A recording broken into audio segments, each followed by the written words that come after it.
Oh man, I'm only a C-class hero. Well, better than nothing, I guess.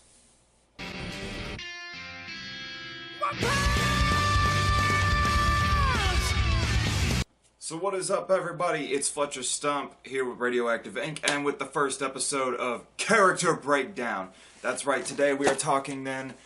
Let's try that again because, damn it, I'm excited about this. So welcome to the first episode of Character Breakdown. Today we are talking about none other than Saitama, the hero just for fun, the One Punch Man himself. That's right.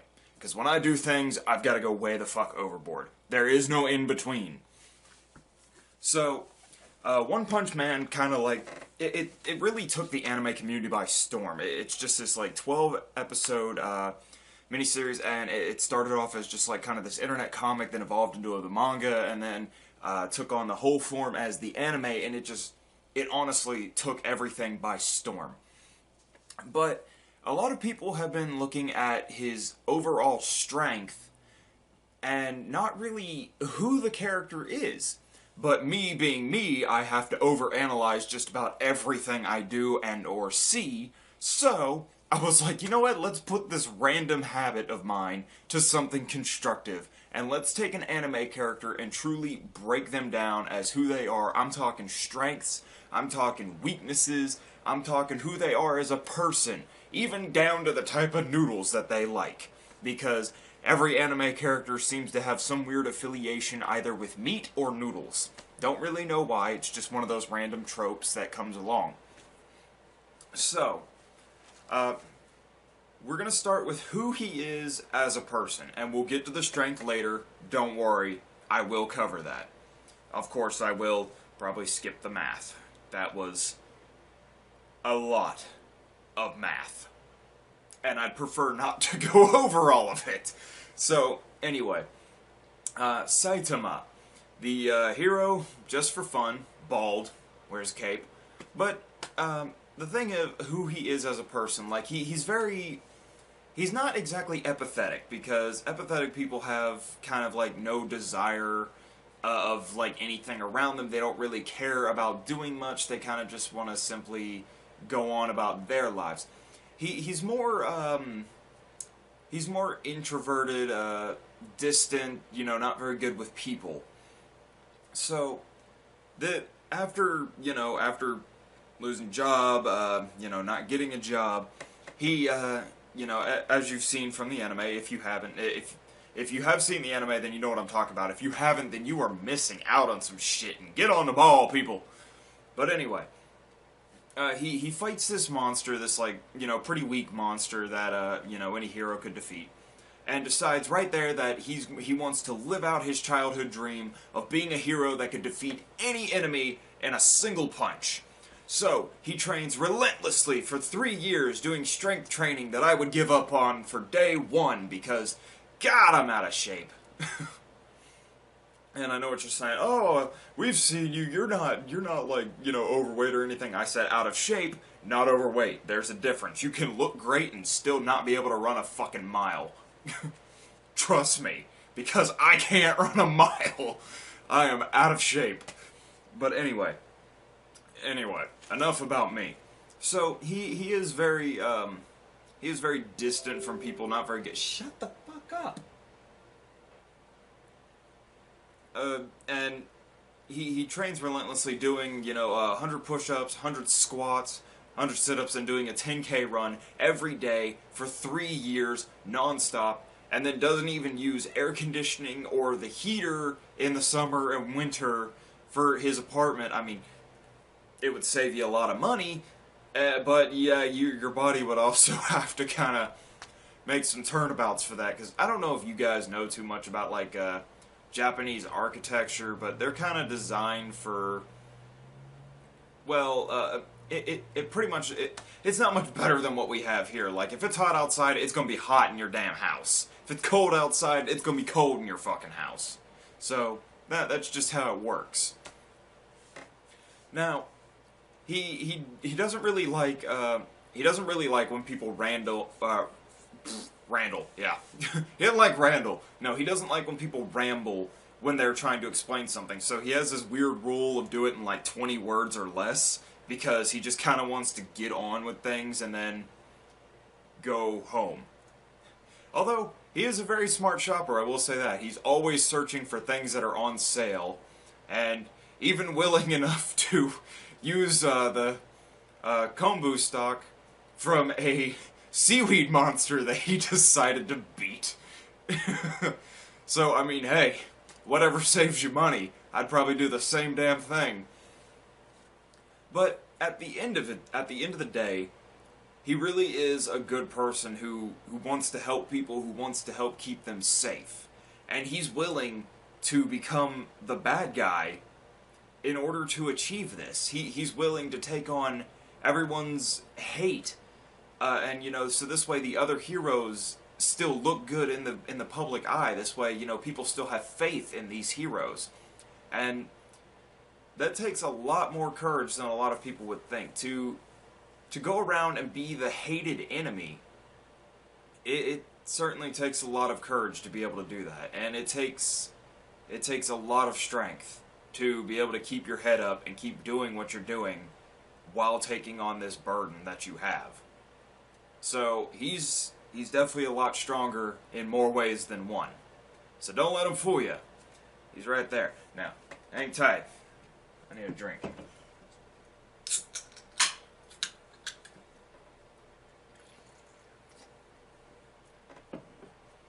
Yeah.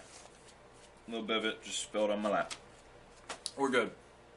So, who is Saitama as a person? Kind of disdain, maybe a little apathetic, you know. But at the end of the day, a good person. Definitely a good person. He tries not to take too much to heart, so this way he can enjoy what he does to the best of his abilities. Now, getting to the part that I know you guys really want to hear about, how strong is he? Now, I only say how strong is he because, believe me, after going over it and over it and over it, there's like zero weaknesses. Like, trust me, I checked everywhere. I looked through everything I could. Dude has like no weaknesses, like zero. Excuse me. And now, I get that he is meant to be kind of like the spoof character who could actually beat anybody, even, you know, probably just, like, wiping Superman out of existence, but, like, zero weaknesses. Like, nothing. So, how strong is he?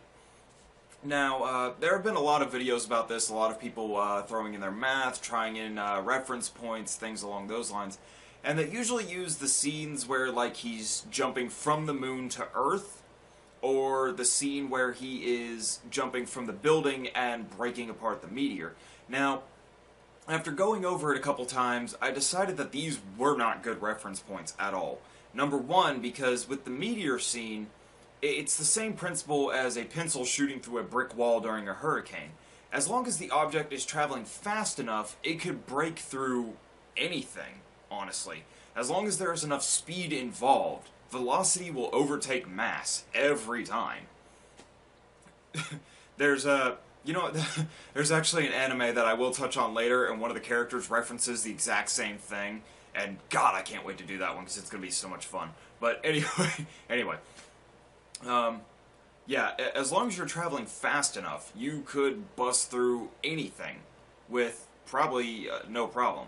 But that is a good point to determine exactly how strong his legs are. These things are really good for determining, like, his jumping ability, because if timed properly, the distance and time for him to get from the moon back to Earth is about 19 seconds.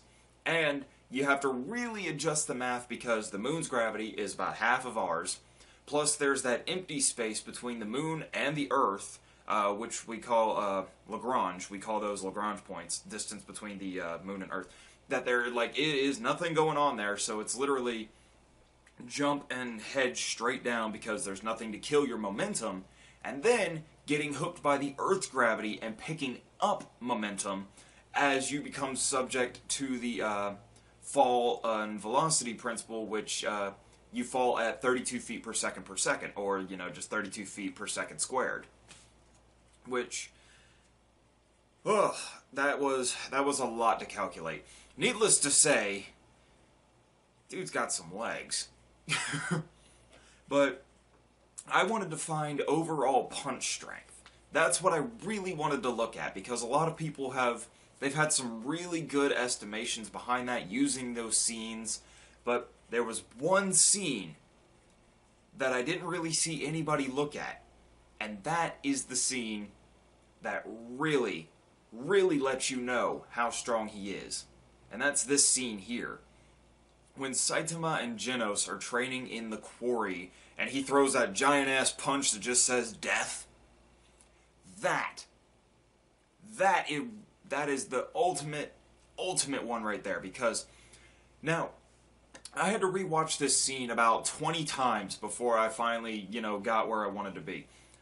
The thing about this punch is that this is not meant to hurt anybody, because Genos comes out of this unscathed. His hair's a little ruffled, but he comes out of it unscathed.